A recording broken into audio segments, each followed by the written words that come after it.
여러분, 내가 번 돈의 15%를 꼬박꼬박 내는데 정작 내가 늙었을 때는 금고가 텅 비어있을 거라는 소문 들어보셨나요? 아니면 평생 나라 세우느라 고생했는데 이제 와서 연금이 깎여 폐지를 주어야 할지도 모른다는 공포 느껴보셨나요? 지금 대한민국은 국민연금 개혁을 두고 청년의 분노와 장년의 생존이 정면 충돌하고 있습니다. 미래 세대에게 독박 씌우지 마라 vs 노후 빈곤은 국가의 책임이다. 과연 누구 말이 맞을까요?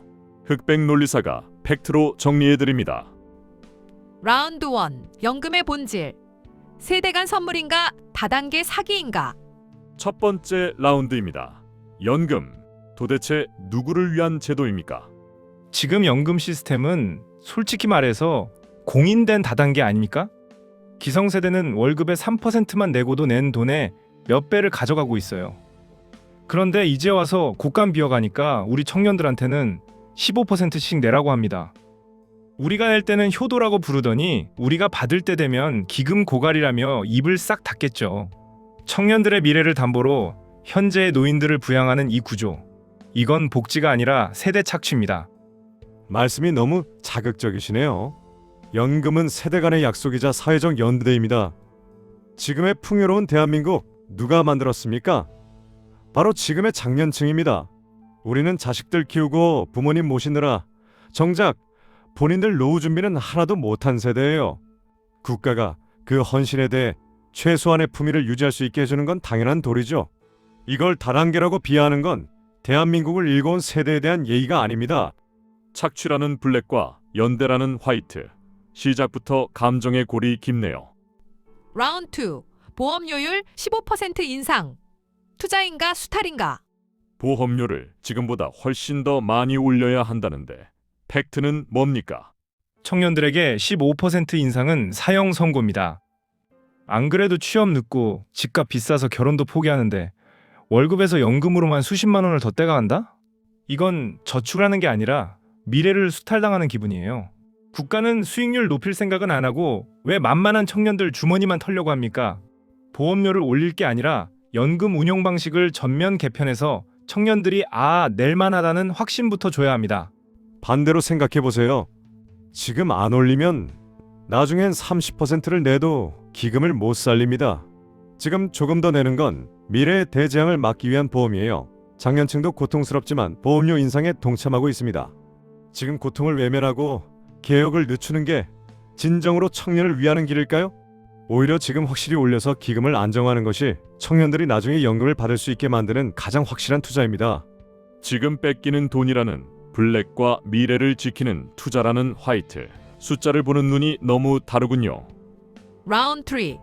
소득 대체율 상향. 노후 보장인가 기금 파산인가? 나중에 받는 돈을 늘리자는 주장. 서민들에게는 약일까요? 독일까요? 받는 돈을 늘리면 기금 고갈 시점은 수년이 앞당겨집니다. 그 수년의 차이가 우리 청년들에게는 연금을 받느냐 못 받느냐를 결정짓는 골든타임이에요. 지금 장년층이 조금 더 받자고 기금의 수명을 단축하는 건 미래 세대의 생존줄을 끊는 행위입니다. 지금은 더 많이가 아니라 어떻게 하면 끝까지 줄 수 있을까를 고민해야 할 때입니다. 파산할 게 뻔한데 더 주겠다는 약속, 그게 바로 포퓰리즘 아닙니까? 아니에요. 소득 대체율을 50%까지 올려야 합니다. 현재 40% 수준은 연금이라 부르기도 민망한 용돈 수준이에요. 노인 빈곤율 OECD 1위라는 오명을 씻으려면 받는 돈부터 현실화해야 합니다. 연금이 제 역할을 못하면 노인들은 다시 노동시장으로 내몰리고 결국 일자리 경쟁에서 청년들과 또 부딪히게 됩니다. 노후가 안정돼야 소비가 살고 경제가 선순환하는 법입니다. 존엄한 노후냐, 기금의 수명이냐, 서민을 위한 길도 이렇게 충돌합니다. 라운드 4. 퇴직연금 기금화. 자산보호인가 국가 강탈인가? 부족한 연금을 퇴직연금으로 메우자는 제안. 이건 어떻습니까? 퇴직금은 노동자의 마지막 보루인 사유재산입니다. 국민연금이 부실하다고 왜 우리 퇴직금까지 국가가 가져가서 굴리겠다고 합니까? 그걸 국가 기금으로 합쳤다가 손실이라도 나면 국가가 책임질 겁니까? 청년들은 차라리 그 돈을 주식이나 ETF에 직접 투자해서 자산을 불리고 싶어 합니다. 내 돈은 내가 관리하게 두세요. 국가가 개인의 자산 관리권까지 뺏으려 해선 안 됩니다. 개인에게 맡겨둔 퇴직연금 수익률이 지금 1%대라는 게 현실입니다. 물가 상승률도 못 따라가고 있어요. 이걸 방치하는 게 오히려 국민의 재산을 방치하는 겁니다. 국가가 전문적으로 통합 관리해서 수익률을 5% 이상으로만 끌어올려도 국민 모두의 노후 자산이 획기적으로 불어납니다. 이건 강탈이 아니라 흩어져 있는 돈을 모아 규모의 경제로 국민의 노후를 더 튼튼하게 지키려는 합리적 대안입니다.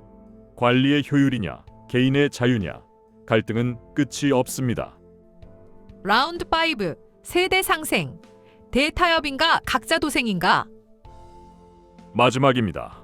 이 세대 전쟁 끝낼 방법은 없습니까? 기성세대의 진심 어린 양보가 선행되어야 합니다. 이미 연금을 많이 받는 고소득 수급자들도 고통 분담에 동참해야 청년들이 납득합니다. 청년들에게만 국가 믿고 돈 더 내라고 하지 말고 부모 세대가 먼저 우리도 조금 덜 받겠다는 신호를 주세요. 공정함이 없는 연대는 강요된 희생일 뿐입니다. 청년들의 두려움을 해소하기 위해 국가 지급 보증을 법으로 명시해야 합니다. 나라가 망하지 않는 한 연금은 반드시 준다는 확신을 줘야죠. 그리고 연금은 세대 간의 싸움이 아니라 함께 살기 위한 사회적 계약입니다. 서로를 적대시하기보다 국가 재정을 어떻게 투입해서 이 갭을 메울지 머리를 맞대야 합니다. 오늘 뜨거웠던 연금 흑백 논쟁 정리해 보겠습니다. 미스터 블랙은 단호합니다. 지금의 연금 개혁안은 청년 세대에게 모든 짐을 떠넘기는 불공정한 계약이라는 거죠. 재정 안정을 최우선으로 하고 청년의 자율성을 존중하는 방향으로 근본부터 뜯어고쳐야 한다고 말합니다. 미스터 화이트는 절박합니다. 노후 빈곤은 개인의 문제가 아니라 공동체의 붕괴로 이어진다는 겁니다. 세대 간 연대를 통해 보험료를 현실화하고 국가가 끝까지 책임지는 소득 보장 체계를 유지해야 한다고 경고하고 있죠. 둘 다 맞습니다. 연금은 현재의 노인 빈곤을 막으면 미래의 청년 부담이 늘어나고 미래의 재정을 챙기면 현재의 생존이 위협받는 세대 간 트레이드오프의 정점에 있으니까요. 완벽한 정답은 없습니다. 지금 우리 사회가 어떤 가치를 더 우선해야 하는가에 대한 선택이 남았을 뿐이죠. 내 가치관이 어디에 있는지에 따라 생각은 바뀔 겁니다. 자, 여러분은 양쪽 말씀 다 들어보셨죠? 판단은 여러분의 몫이에요. 여러분이 공정과 효율을 중시하는 미스터 블랙 편이든 생존과 연대를 중시하는 미스터 화이트 편이든 아니면 그 사이 어디쯤에서 해법을 찾고 계시든 그건 여러분이 결정하시는 거예요. 지금까지 흑백 논리사였습니다. 구독과 좋아요 부탁드릴게요.